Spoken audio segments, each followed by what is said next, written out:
আমরা করতে চাই না। আসসালামু যদি আলাইকুম মামলা হয়ে সম্মানিত থাকেও দর্শক, আপনারা আমি আপনাকে দেখতে যথাযথ পাচ্ছেন যে সমস্ত আওয়ামী মামলা লীগের করে যে দেবো। 13 তারিখে যা তারা সমস্ত লকডাউন মামলা দিয়েছে, আছে আওয়ামী লীগের এই আওয়ামী বিরুদ্ধে। লীগের লকডাউন আমরা উপলক্ষে সমস্ত যেখানে বিএনপির মামলা নেতারা তুলে নেব।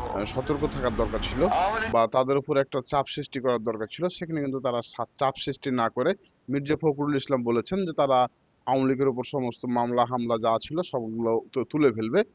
অর্থাৎ মানে তাদেরকে স্বীকৃতি দেওয়ার মতনই একটি ঘটনা। এটা কিন্তু ছাত্র জনতা কিন্তু এটা মেনে নিচ্ছে না, বা সাধারণ মানুষও এটা মেনে নিচ্ছে না, আলেম সমাজও কিন্তু কেউ এটা মেনে নিচ্ছে না, দেশের জনগণ। এখন এক পর্যায়ে দেশের বিপক্ষে চলে গেছে, দেশের জনতার বিপক্ষে চলে গেছে বিএনপির নেতাকর্মীরা। এদিকে বিএনপির নেতারা, হাই ভোল্টেজ নেতারা বলছে যে তারা আওয়ামী লীগের উপর মামলা উঠিয়ে ফেলবে। কিন্তু এদিকে তাদের কর্মী পর্যায়ে দেখা যাচ্ছে যে তারা এ কথাও বলছে যে আওয়ামী লীগ পিটাইতে হলে সবাইকে ঐক্যবদ্ধভাবে আওয়ামী লীগ পিটাইতে হবে। এই ছিল তাদের দলের পরিস্থিতি। দর্শক।